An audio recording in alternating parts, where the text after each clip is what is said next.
Today's posting is sponsored in part by patrons Beely V, Bo, Beefcake, Boxy, Bradley Taylor, Kobe Rush, Crow T Robot, Emperor Tromidlob Drolmai, Karma 5003, Phelan, Silky Wilkie, Talamar Von Geist, and last but not least, Troper's 10 Different Identities. Thank you all very much, and enjoy the show. Otter and friends hit the gym. Aggressive otters and also friends. So we've given Rawl a testosterone prescription, and we're just kind of letting him roid rage about it.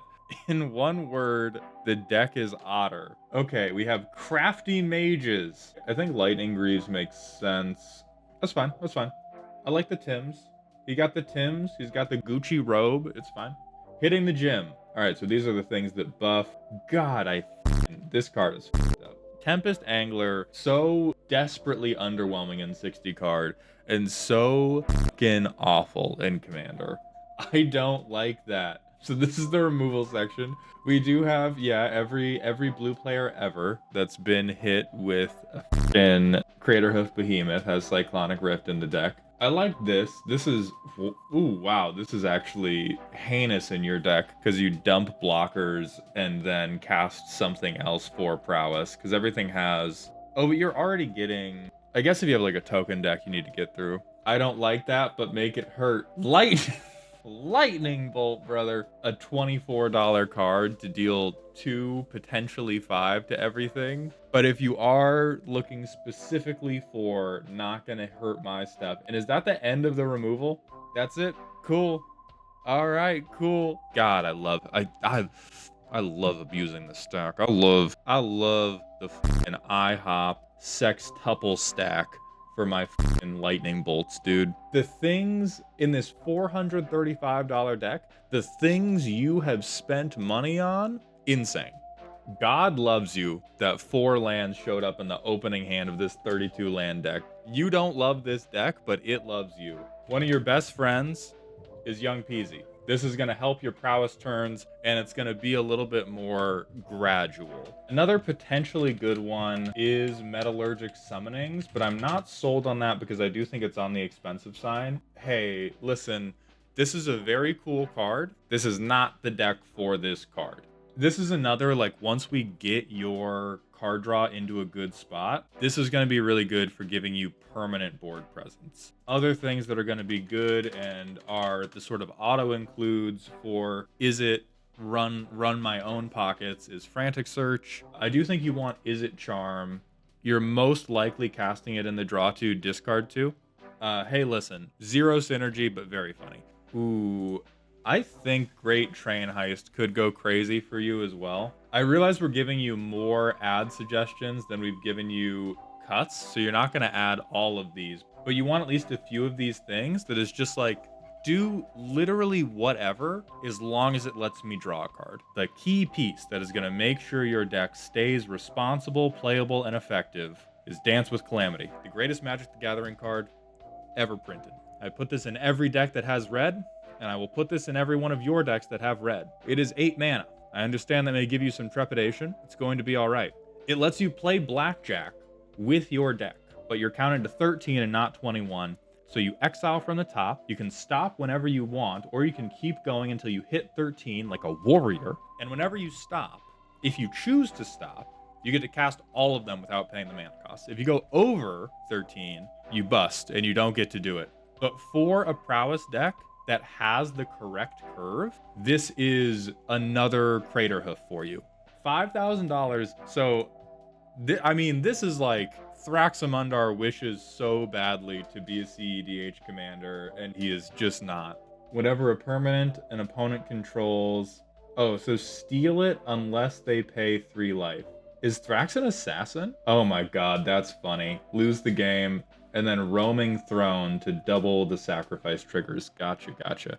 Thrax evades tag and Dockside. Thrax fights back. I love these tags. Thrax gets stacks. Consecrated Sphinx, Dark Confidant, Mystic fucking Remora. We're talking about an optimized pod. We're spending 9 mana on Turgid, but terrible. You have so much sacrifice that it begets putting Turgid in no matter what. whatever the commander is and whatever this pet card is, if the basis of your deck, well, not the basis, but if 12 of your cards are, I'm going to make you sacrifice a creature, at that point, Turgid gotta go. It's just so funny to me in a $5,000 deck. We're still like, yeah, Night's Whisper. I think Night's Whisper could be cut for Frantic Search, since you do have a number of recursion spells. Like, I think this really is, you have a couple card draw spells that are much, much better than the others. Once we get to Mystic Remora or Consecrated Sphinx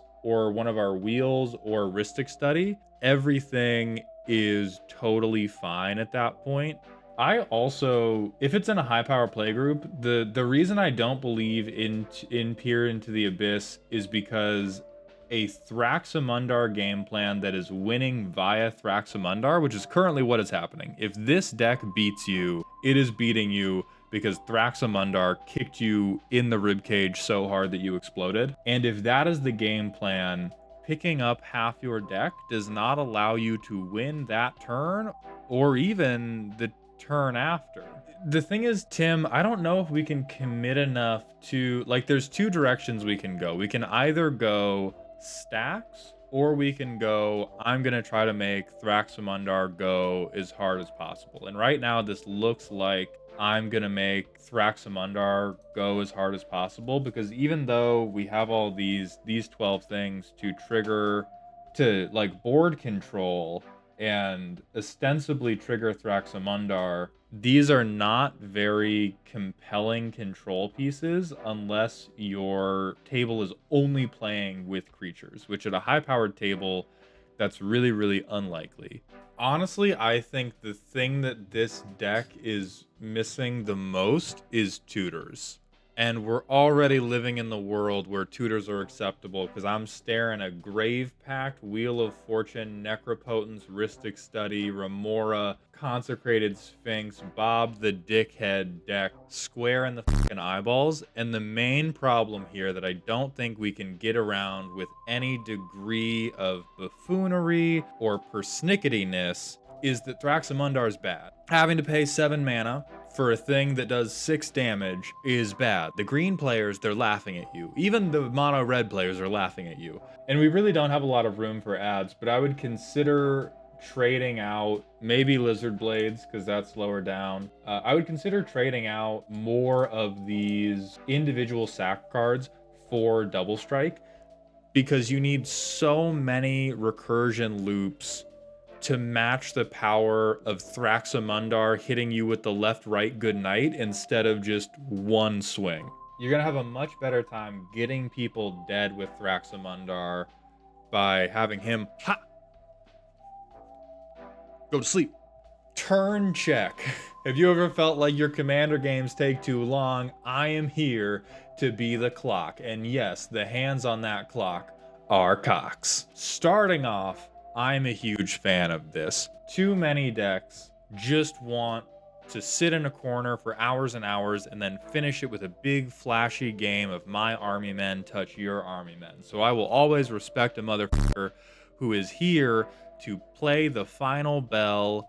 The clock chimes 12 and we all fucking go home. Okay, so if a red source you control would deal less than O'Hare Ashnel's power, it deals Ashnel's power instead, and he becomes a land when he dies. So there's two directions this deck can go. Either we're gonna go, I'm gonna cast as many 1 damage spells as possible, or who gave O'Hare Ashnel Trenbolone?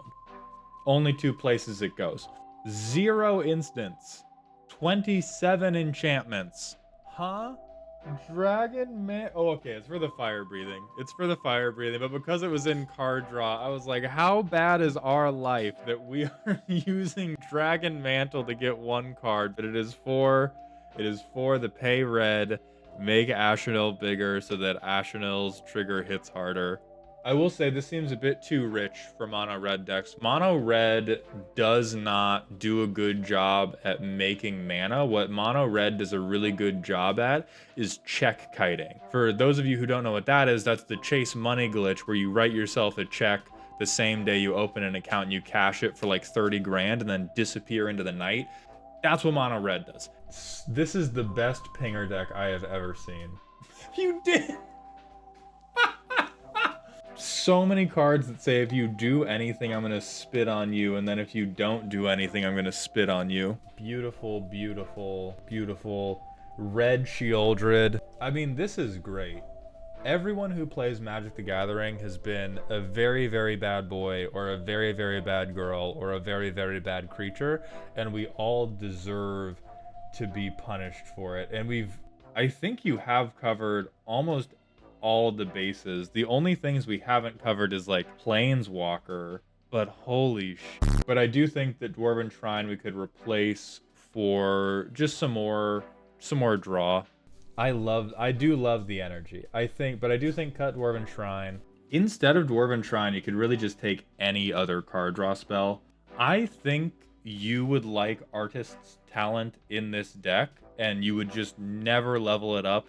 Maybe you would level it up to level 2, but we do not care about the level 3. We are playing this just for the level 1 of Search Around. You could truly ball out with this. I don't know how highly I would recommend it, but you could ball out hard with Avaricious Dragon. I think Light Up the Stage is a little more up the alley of the deck, because you are probably going to get the spectacle cost, since the deck is based around making my opponents lose life all the time. This is like, I think a copy of this deck should be printed out and sent to every LGS and put in a little break glass in case of 4-hour Commander game. And the LGS owner should be legally obligated to bust the glass open, sit down as a 5th player, and just bring the goddamn thing to a close.